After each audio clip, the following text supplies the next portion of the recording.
ദൈവം നമ്മളെ നോക്കി ദുരിതം പറയാനും മാത്രം എന്ത് വലിയ തിന്മയായിരിക്കും മനുഷ്യർ പ്രവർത്തിച്ചിട്ടുള്ളത്.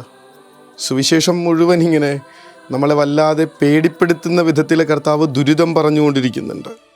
കൊറാസൻ നിനക്ക് ദുരിതം, ബെത്സയിദ നിനക്ക് ദുരിതം, ടൈറിൻ്റെയും സീദോൻ്റെയും സ്ഥിതി നിങ്ങളുടേതിനേക്കാൾ സഹനീയമായിരിക്കും, കഫർനാമേ നിനക്ക് ദുരിതം. എന്തുകൊണ്ടായിരിക്കും കർത്താവ് ഇങ്ങനെ മനസ്സ് മടുത്ത് അവരോട് ദുരിതം പറയണത്? ഒരിക്കലും നശിപ്പിച്ച് കളയാൻ വേണ്ടിയിട്ടല്ല, ഉള്ളു നിറഞ്ഞ നീറുന്ന വേദനയോടുകൂടെ കർത്താവ് ആ നഗരങ്ങളെ നോക്കി വിലപിക്കുന്ന കാഴ്ചയാണ് നമ്മൾ കണ്ടുകൊണ്ടിരിക്കുന്നത്. അതിനുള്ള കാരണം പറയുന്നുണ്ട്. നിന്നിൽ നടന്ന അത്ഭുതങ്ങൾ ടയറിലും സീതോനിലൊക്കെ നടന്നിരുന്നെങ്കിൽ, പരിശുദ്ധ കുർബാന എന്ന് പറയുന്ന ലോകത്തിൽ ഒരു മനുഷ്യർക്കും കിട്ടാത്ത വലിയ സൗഭാഗ്യം കിട്ടിയിട്ട് നമ്മൾ എന്താണ് ചെയ്തുകൊണ്ടിരിക്കുന്നത്?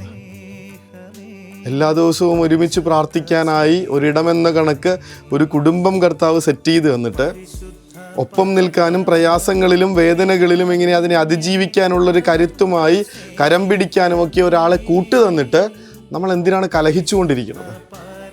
ലക്ഷക്കണക്കിന് മനുഷ്യർ കുഞ്ഞുങ്ങളില്ലാതെ വാവിട്ട് നിലവിളിച്ചു കൊണ്ടിരിക്കുന്ന ഒരു ഭൂമിയിൽ ദൈവം ദാനമായി കുഞ്ഞുങ്ങളെ നൽകിയിട്ട് നമ്മൾ എങ്ങനെയാണ് അവരെ കർത്താവിന് വേണ്ടി വളർത്തിക്കൊണ്ടിരിക്കുന്നത്?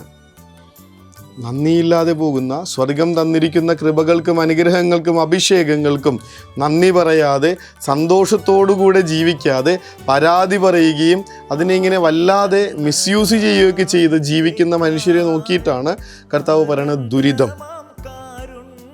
ഒന്നാമത്തെ വായന ഇതിനുള്ള പ്രതിവിധി നമുക്ക് പറഞ്ഞു തരുന്നുണ്ട്. ഒന്നാമത്തെ വായന നമ്മൾ വായിക്കുന്നത് ബാറൂക്ക് പ്രവാചകന്റെ പുസ്തകത്തിൽ നിന്നാണ്. എന്തെന്നാൽ കർത്താവിൻ്റെ സന്നിധിയിൽ ഞങ്ങൾ പാപം ചെയ്തു, ഞങ്ങൾ അവിടുത്തെ അനുസരിച്ചില്ല, ഞങ്ങളുടെ ദൈവമായ കർത്താവിൻ്റെ സ്വരം ശ്രവിക്കുകയോ അവിടുന്ന് നൽകിയ കൽപ്പനകൾ അനുസരിക്കുകയോ ചെയ്തില്ല എന്ന് പറഞ്ഞ് ഇങ്ങനെ തങ്ങളെ തന്നെ എളിമപ്പെടുത്തി പാപമോചനം യാചിക്കുന്ന, പശ്ചാത്തപിക്കുകയും അതിനുവേണ്ടി കർത്താവിനോട് പരിഹാരം എന്ത് വേണമെങ്കിലും ചെയ്യാമെന്ന് വാഗ്ദാനം ചെയ്യുന്ന ഒരു ജനത്തെ നമ്മൾ കാണും.